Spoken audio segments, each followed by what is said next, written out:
Hey friends, it is Sarah from Midwife Your Garden, and we went apple picking. So this is just going to be following us through the week as we do small batch apple preservation projects or just projects. Today we're just gonna make a coffee cake because I'm just super excited to use some of these beautiful apples. The vast majority of the apples we picked will be for fresh eating because my family just really likes eating apples. But all the smells and all the things, I just couldn't help it. So we're definitely gonna do this coffee cake today. We are gonna do at least some apple pie filling cannings. We'll take you along for that. And I'm not sure what other shenanigans, apple shenanigans, we're not gonna get up to, but I will take you along for it.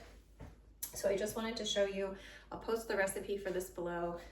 It's one of my favorite Pinterest recipes for an apple cinnamon coffee cake.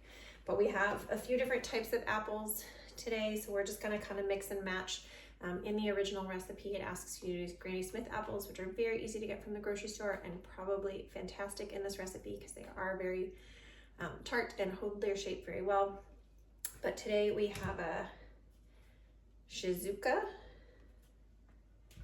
a Macon, and a little more well-known Gala. And we're just gonna mix and match. So I'm gonna get these peeled and diced up. We're gonna need those. I am probably gonna do some of the other bits first. So this is a layered coffee cake. So we're gonna make the actual cake bit in the mixer, but then there's this beautiful crumble topping that actually also ribbons through the middle of it. So we're gonna make that as well. So that is mostly sugar. So this is not in any way, shape, or form healthy food, just because there's apples in it. But it makes me happy, and everything yesterday smelled of cinnamon and wonderfulness, so we are making some cinnamony wonderfulness today. So 2 cups of brown sugar. I just have this organic brown sugar from Costco. Any light brown sugar should do just fine. 2 cups of brown sugar. Oh my goodness. This is already amazing. Okay. Oh, I didn't grab my cinnamon.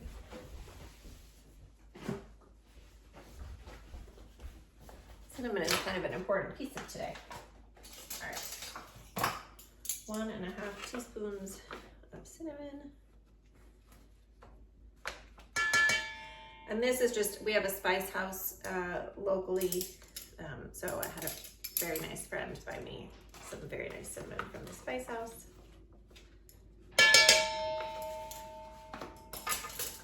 This does call for 1/4 cup of flour in here,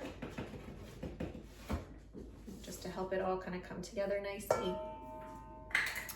And then cold butter, which I did not get out of the fridge yet because it's supposed to stay cold. So 6 tablespoons of this very cold butter. And I will cut this in here with a pastry cutter. You could use the mixer for this or a food processor. I did not feel like getting out all of that equipment just for this morning.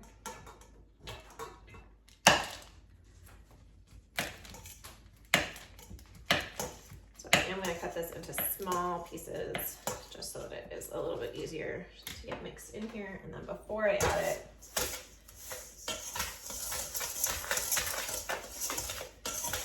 I'm going to get the flour mixed into that sugar pretty well to start with. So this is supposed to be a crumble, not like a biscuit dough. So I am going to get this pretty small in here. This does not need to be pea size. This really does need to be sort of even smaller than that. So the cake also calls for cold butter.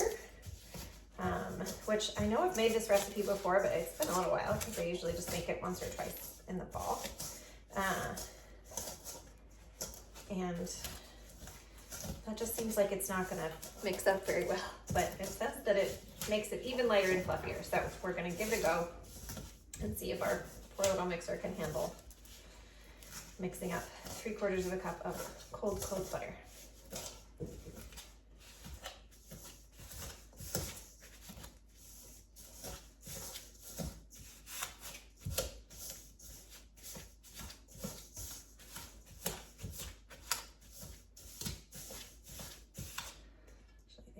In here with clean hands. Let's see if I can't break this up even smaller.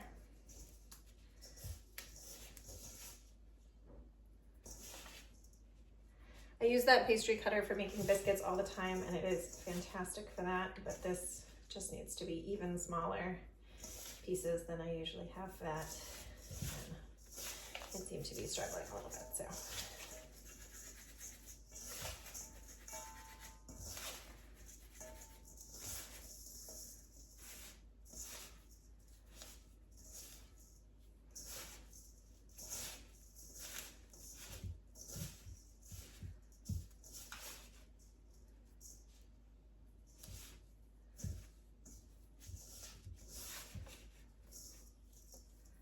All right, now it doesn't say to put this back in the refrigerator, but because they were so insistent on how cold that butter be, I think I am probably gonna put this back in the refrigerator once I've got it all nice and crumbled up here. So it should look like sort of a sandy beach. As far as I'm concerned. So this is kind of what it looks like. We do have a few bigger pieces still in there, but it's much more well crumbled up. I'm gonna get that butter and sugar off my hands. Get that in the fridge, and then we will move on to the cake batter. Forgot to preheat the oven. All right, so in order to make this cake batter, I am gonna get these apples chopped up. You know, I've washed them very well already, and you're supposed to peel them, but I actually really like the skins on them. I've never really noticed a problem with it. And so I think I'm just gonna leave the skins on. I don't have one of those fancy apple processors because I don't have apple trees. If I had my own apple trees, I would absolutely get one of those fancy core peeler doohickeys that you sit on the counter. Those look fantastic. So if I ever really thought I was going to have big batch apple processing days, you know, if we ever buy a property where I can have a proper orchard of my own, then I would probably get such a thing. But in the meantime, we do not have that. And so I will just cut them up.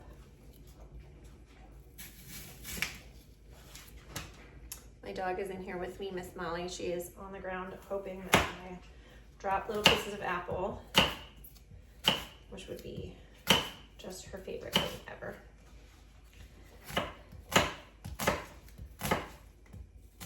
All right, we are supposed to have about 3 cups of apple. I actually think that we're not going to need all of these apples, so I will probably leave out the gala and just use the macone and the Shizuka, which is not a type of apple I've ever heard of before, but it was pretty yummy.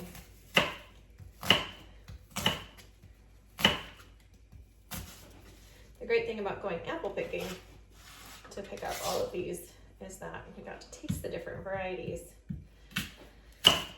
as we went, and so we could pick varieties that we really enjoyed the taste of. We also got another one this year that I'd never heard of before called Snapdragon.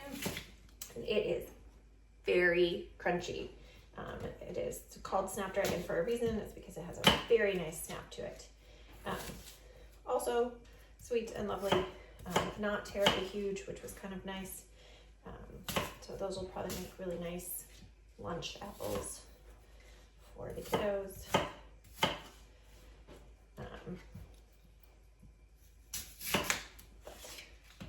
It is kind of one of our favorite things about going out and about. We got some apple cider that I might want to turn into some apple cider syrup. That sounded like it would be really delicious. I don't have a recipe for that yet, so I'm gonna have to see if I can hunt one down, or else we'll just have to make something up.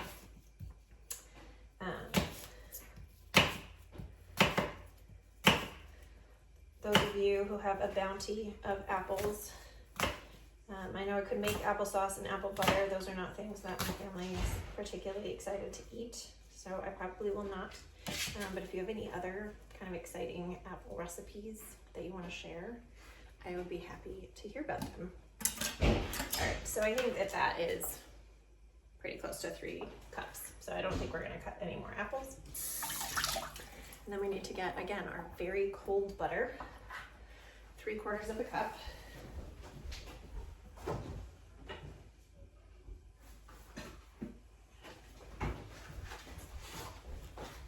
Which is 1.5 sticks of butter. And I am gonna cut it just to give my mixer a little bit of a head start here.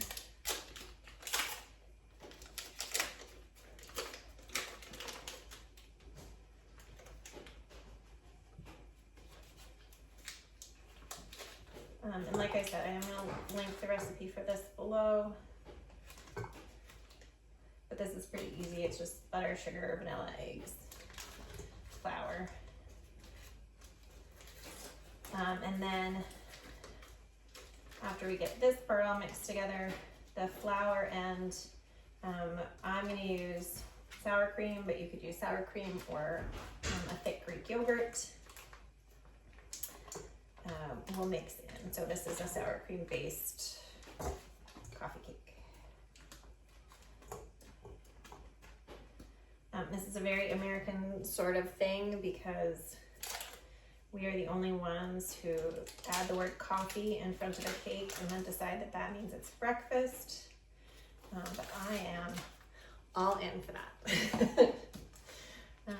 Cake for breakfast on a cold fall day sounds perfect. I will probably have it with tea and not coffee, but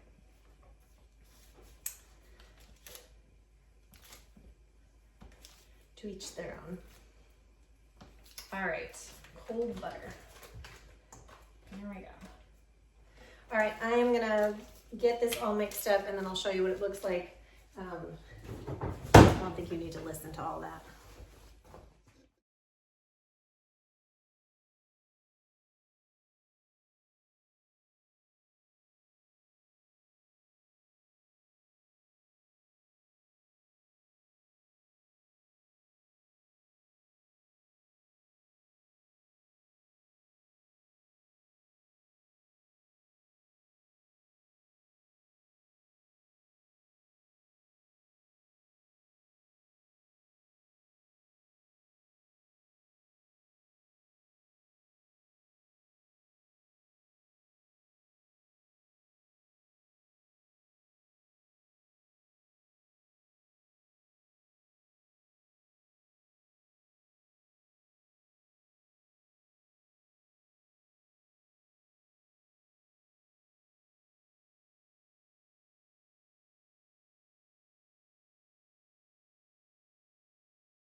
All right, friends, cake batter is made. I have not yet put the apples in it because I do want to do that, so I'm gently push this out of the way. Just got out. Oh. I went and got my pan and got it greased, so I moved some stuff around here. All right.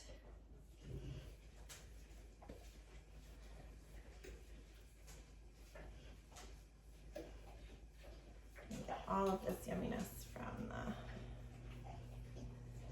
the cake batter here.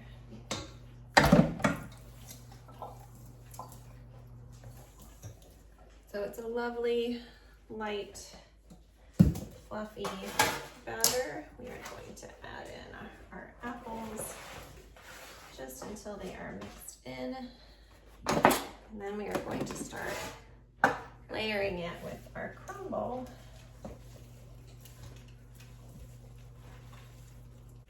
Oh my gosh, guys, this already looks so yummy. All right, so we're gonna put about half of this batter down in this pan. And it is a very thick batter, so I do have to spread it out.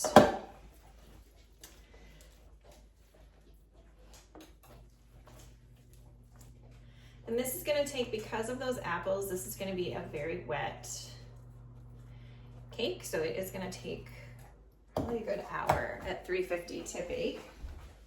All right, so we only use about a third of the crumble here on this layer. And then most of it will go on the top. And then the rest of this apple filling.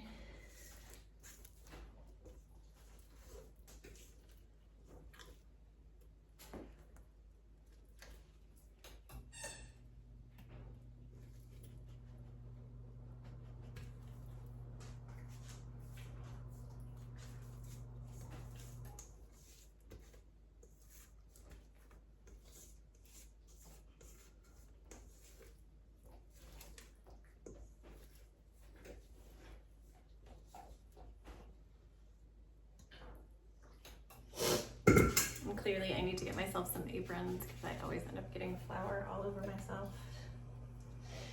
I am not terribly neat as a cook, but this is going to be so yummy and I'm super excited about it. I am going to get every last bit of that batter in that now. All right, and then this crumble. Again, some people might use spoons to do this, but I just find that I get it in the edges a little better if I just use my hands. And then I'll clean up these counters that I'm sure I will make messy in doing this.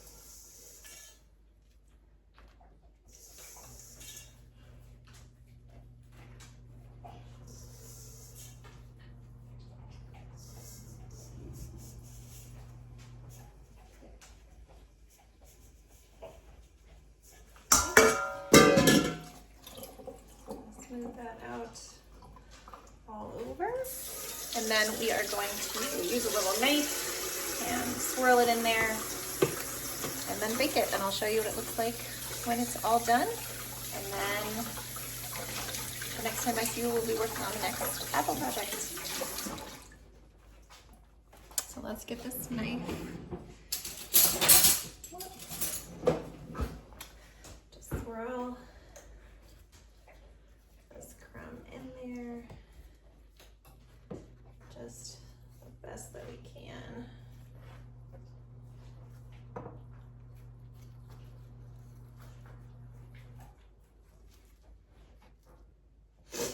All right, guys. So that's what it looks like before, and I'll show you after when it's done. All right, friends, this is done.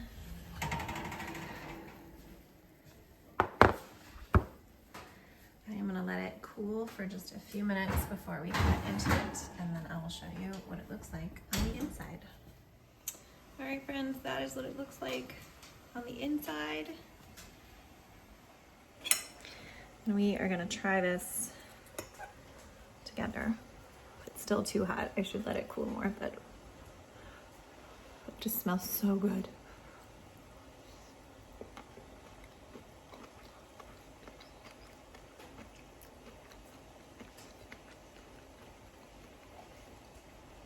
Oh my God, it's so good. All right, I'm gonna go make myself a cup of tea and enjoy this. We will be back for more apple shenanigans in a minute. Hey friends, welcome back. We made that beautiful apple cake a couple days ago. And now we are going to get into more apple shenanigans. I'm so excited. We don't eat a lot of applesauce or apple butter in this house, so we will not be making those. But I use apple pie filling for not apple pies. I use apple pie filling mostly in granola, oatmeal in the mornings in the winter. I really, really love that. And then sometimes we make apple, what are they called? Apple turnovers. And my kids really like that. So usually when I make apple pie filling, I don't follow a recipe. I just make what tastes good to me to fill those things, and I stick it in the freezer or the refrigerator for a while. And this year we're going to actually try and can some up. I am not going to be using a recipe that uses cleargel, so I'm going to show you the recipe without any thickener, and then when you pour it out, you can thicken it, or you are welcome to add the cleargel that the recipes call for. Feel free. The other fun thing that we're going to do is my children decided that they are not the biggest fans of drinking straight apple cider. So we are going to turn this apple cider into some apple cider caramels. And I'm super excited about trying that because I have only ever failed to make caramel in my life. So we're going to give that a go. We have a pretty steady recipe that we're going to try and follow. So fingers crossed we're going to be able to do it. I will include all the recipes that I am going off of in today's video. But the first thing that I need to do is get this apple cider measured out and starting to boil down. So this is going to take a good 45 minutes to boil down. And as we do this, so I'm going to do 8 cups of this. So that's 4. So I'm going to use a really big pot, and it won't look like much in this really big pot. But for anybody who's ever done caramel before, you know that it will boil pretty high up the sides. And so I don't want to risk not having a big enough pot. Okay, so this is what that looks like in there. And we are going to boil that way down. So that's going to take a really long time. So I'll show you the other things that we're getting ready as we boil this down. But first we're going to get this started. All right, friends. So I'm starting to get together the stuff that I'm going to need for this. And I've just got my big pot up here for when I get to my canning. I got a cup of brown sugar. Remember, I have 8 cups of apple cider. For those of you who are not in the United States, apple cider here is just unfiltered apple juice. It is not an alcoholic beverage. We call the alcoholic beverage hard cider. So this is just unfiltered apple juice straight from the farm. But it does have a deeper, richer flavor, and so that's why we might prefer it over just apple juice. So I have half a cup of sugar. I need a cup and a half of maple syrup.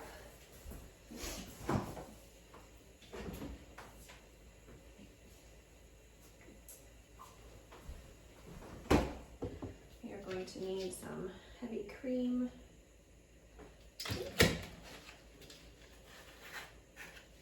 You could use honey instead of maple syrup, but I think the flavor of maple syrup is going to work really nicely with the apple.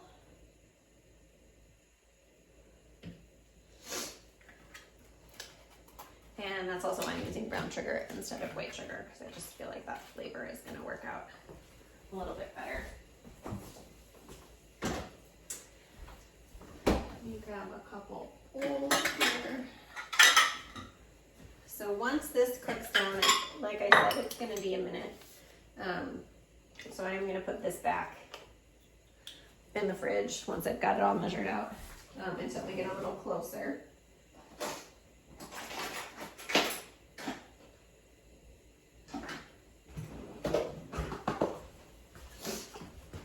But we need 2/3 a cup of heavy cream. But once you get it a little bit closer, you're gonna wanna be able to move very quickly. So I'm just getting everything pre-measured ahead of time. And then I need 2 sticks of butter. Well, I need 2 full sticks of butter. And I will probably cut these into slightly smaller quantities.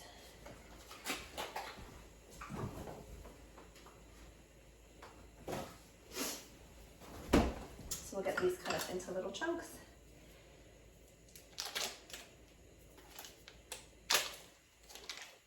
And then while I'm waiting, I will probably get those apples peeled and cored while I'm keeping an eye on this. And those peels and cores are going to go in this jar over here. This is just a gallon-sized mason jar, and I'm going to put all of the peels and the cores in there, and that's where we're going to make our apple scrap vinegar. I have already put a little bit of sugar in there. The sugar will feed the bacteria that will make the vinegar, but there will not be sugar left over in the final product. That will just feed the bacteria to make the vinegar. It does take a really long time to make vinegar. I think I have a little bit of unpasteurized raw apple cider vinegar so that I can use a splash of that to help get this started. But you don't have to. It does take about 9 months for it to fully turn into vinegar, but I'll show you that process kind of as we're doing it. But it's going to be sugar, apple scraps, unfiltered, not unfiltered water, unchlorinated water, just like any other ferment that you might want to do. And we're going to cover it up and let it do its thing. So I will bring you back after I have peeled and cored and chopped all of my apples. And this is just boiling over here as we go.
So in this bowl, I just have a little bit of water with lemon juice.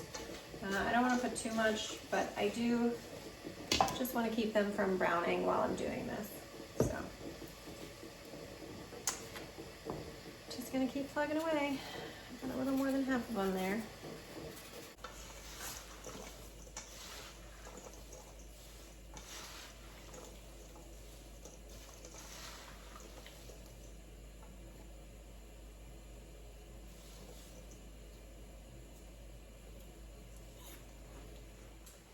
Okay, so we've got all of our apple chunks here, but we're actually going to move on to the apple cider apple scrap vinegar. And I'm going to get some filtered water from the fridge. We do not have well water here, so unfortunately I cannot use well water to do this, but I could buy distilled water, boil water for I think it's like 15 minutes or something. Or use the filtered water from the fridge. Seems to work just fine for my ferments. So we are making a little bit of a mess here. Pouring that water in there. And that one's gonna cups of water. This is a gallon mason jar, so it may take a bit of water to fill this up.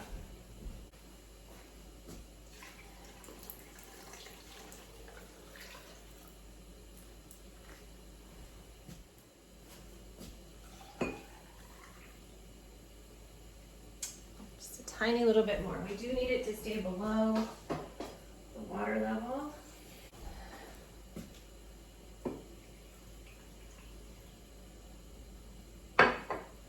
So I am going to get a fermenting weight.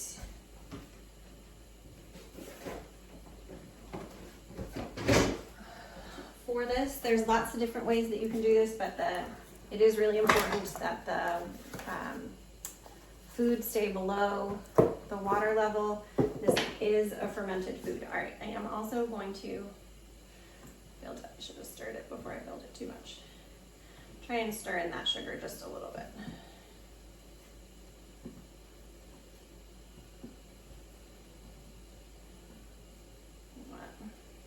Actually have a top here. I'm gonna put this top on.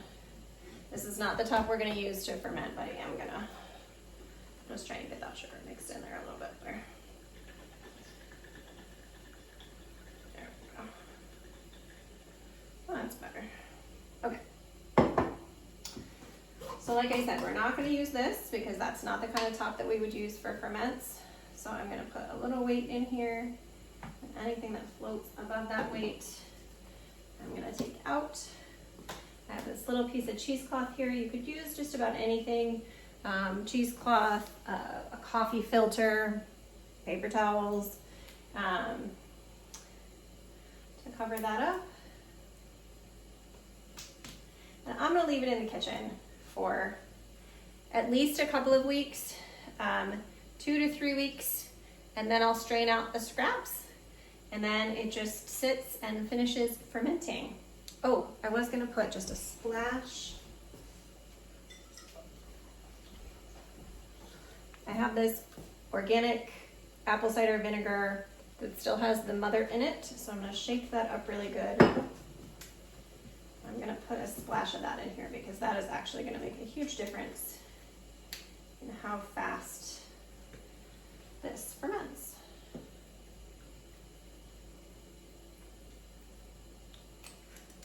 Now, if I'd been smart, I would have put more of this in there and not filled it up so much, but that is this. We are gonna move on to the caramels again in a second. Now, while I have everything out, I'm gonna make some actual apple cider vinegar too. So just the rest of my apple cider. I'm gonna add a little bit of sugar to that.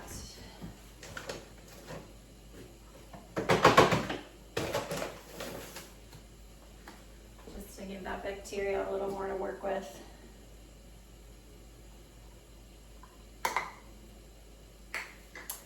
And then I am going to add some more of this apple cider vinegar.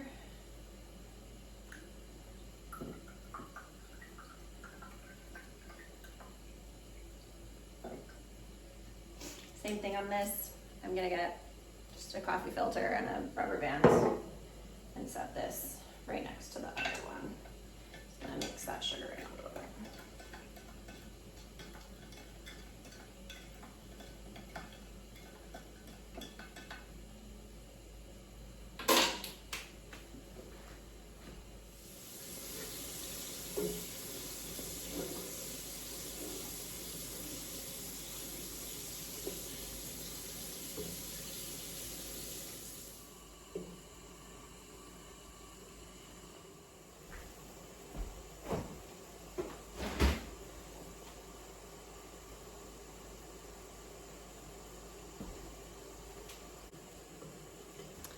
All right, I'm not sure if this is properly done yet.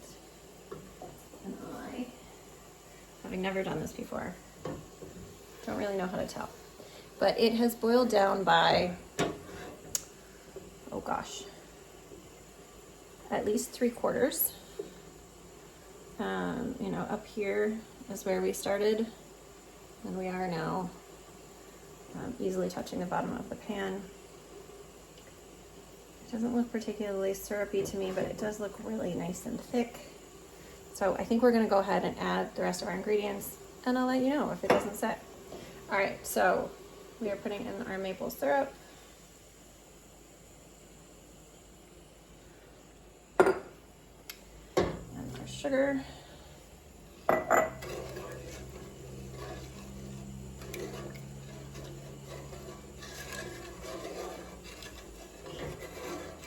And our cream.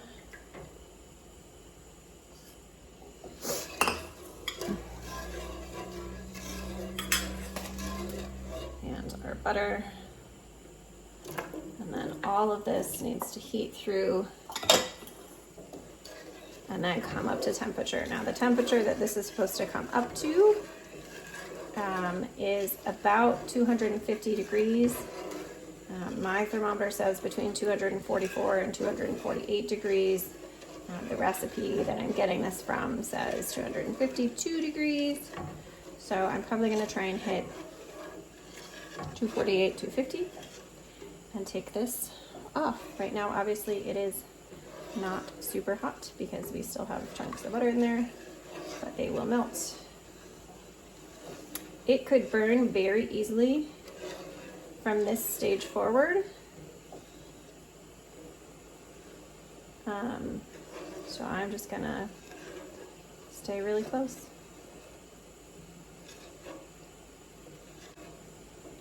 I do not have a candy thermometer as such, but I do have this ThermoPro pen. It is sort of my favorite tool in the kitchen. I'll see if I can figure out where it is on Amazon and link it down below. But it's my meat thermometer, it's my yogurt thermometer, it's my bread thermometer. It tells me all the temperatures all the time. I am a little bit more of a scientist than an artist in the kitchen. I like knowing the temperatures that things are supposed to be cooked to and then cooking them to that temperature.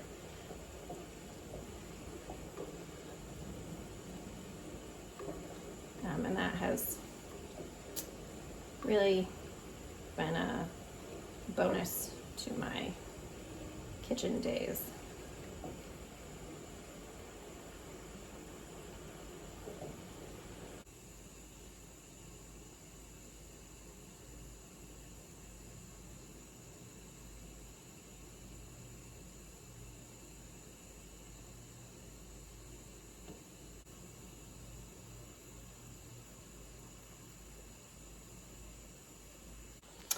All right, friends, we are getting up to 1:23 and it has been another 10 minutes or so. I think I must have messed up somewhere. I think I probably just didn't let it boil down quite enough in the beginning. It tastes really good, but I just don't think it's gonna come up to temperature at all.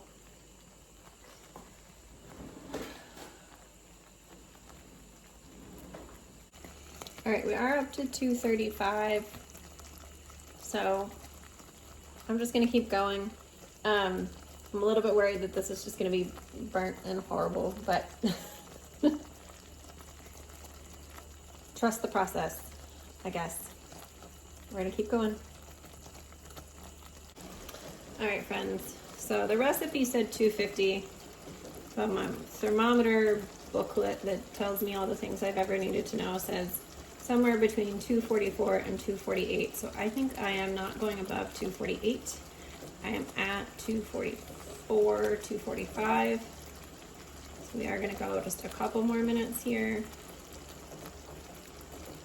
and see where we get.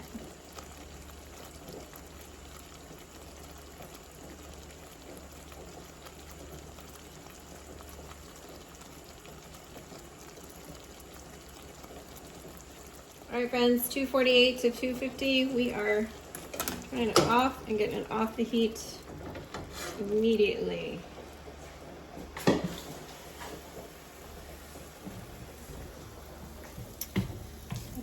With us, we are going to add a pinch of cinnamon. I don't think I really want a ton of cinnamon in this. And a few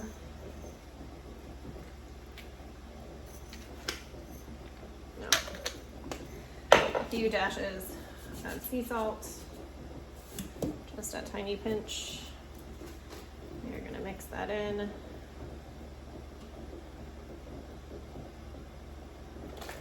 then I'm gonna get this poured into this baking pan here.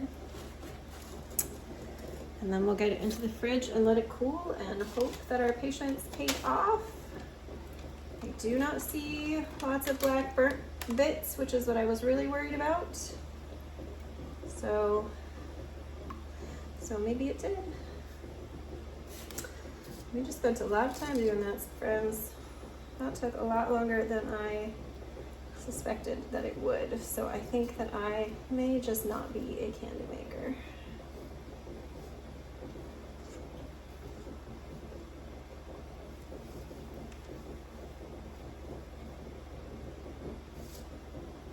All right.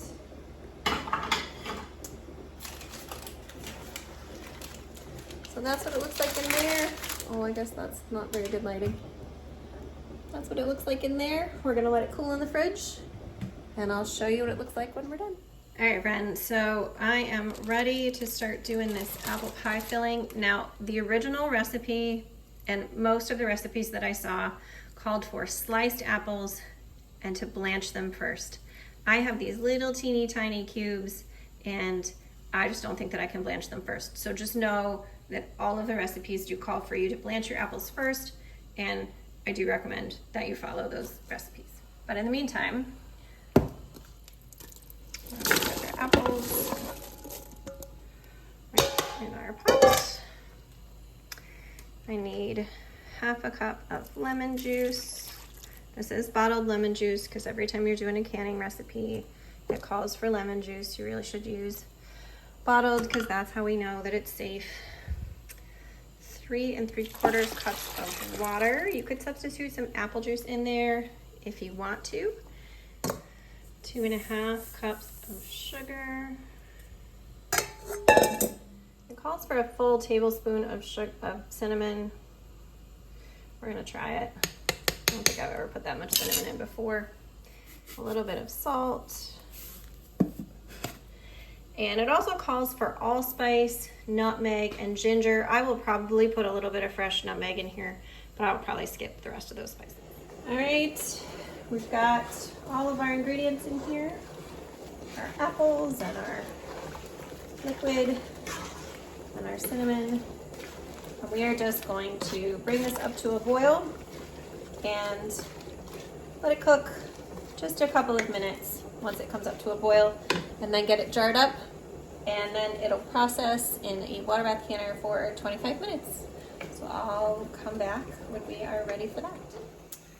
Okay, friends, this is beautifully boiling away, and I did probably let it boil for a couple more minutes than any of the recipes call for, just because I hadn't blanched my apples. So I was letting them soften up just a little bit. But I think they are ready to go. So let's come over here and we will get them in jars and in the canner. Ooh, I'm gonna want my jar lifters, because with water bath canning,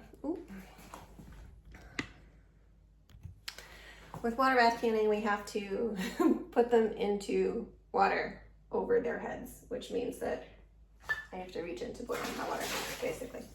So this is supposed to make 7 pints. I got out 8 just in case. And I just had some hot water in them. They are clean jars, but I just wanted them to be not so cold.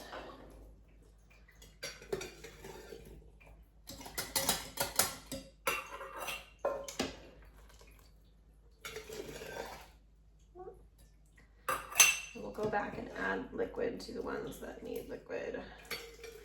And I'm supposed to give these an inch of headspace.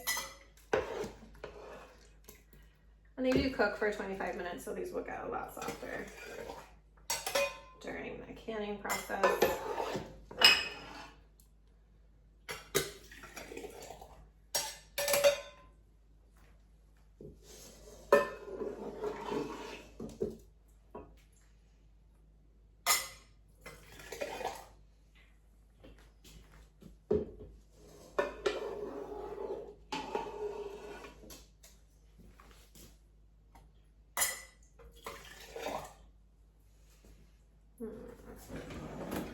That seems wildly uneven. But it does look like we're mostly just gonna get the 7. So let's see if we can't get a few more apples, a few of these, and then even up this liquid. I think these are all pretty well.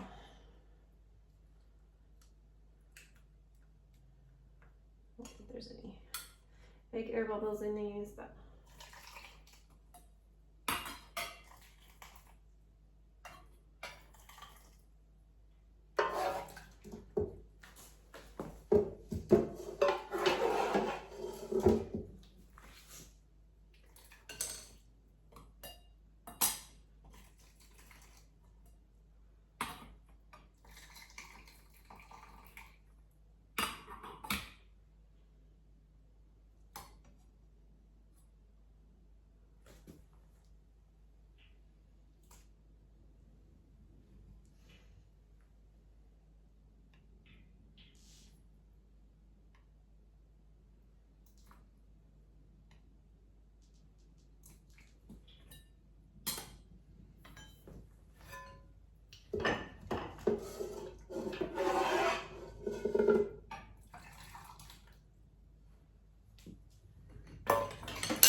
and this is super sticky, so we definitely want a hot cloth.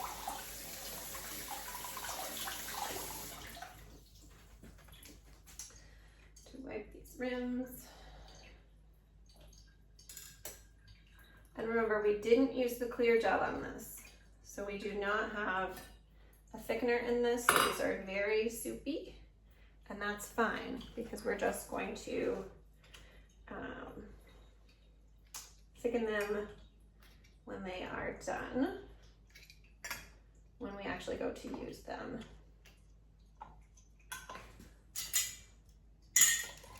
And then put our rinse on, just finger tight. Make sure that they are at least finger tight. I had one open because I really didn't get it finger tight last time. That's my own canning error. All right. Don't need that one.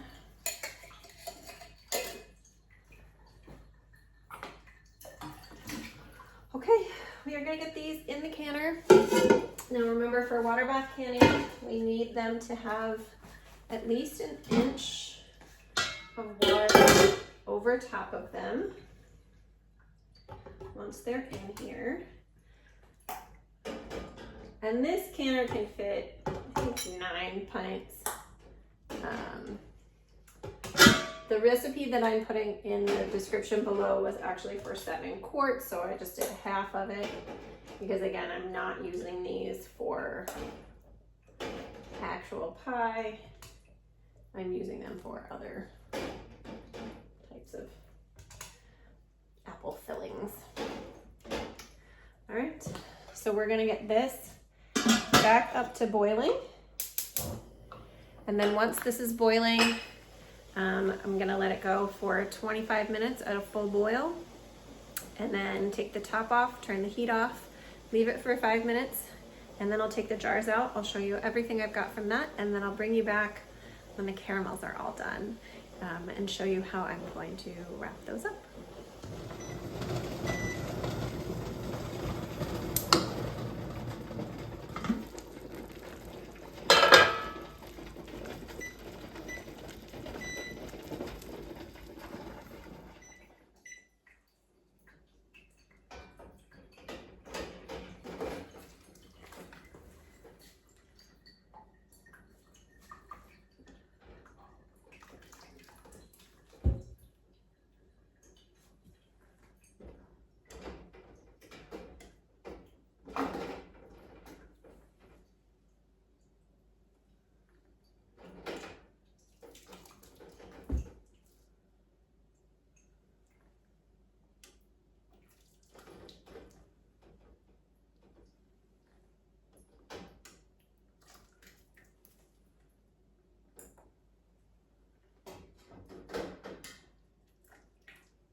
right, friends, the caramels are cool. And I'm just going to do a really quick showing you the plan for them. I am not going to make you watch me get all of these figured out. All right, they are a little bit softer than I expected, which means I probably should have stuck with that 250 as was recommended. Surprise, surprise. But what we're gonna do is we're gonna cut through this and cut them into little pieces.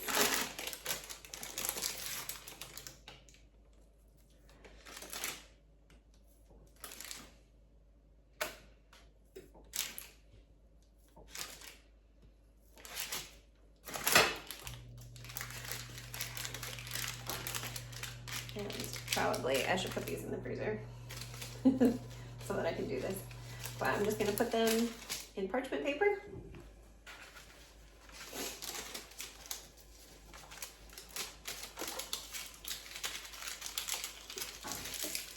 And wrap them up in the parchment paper like that.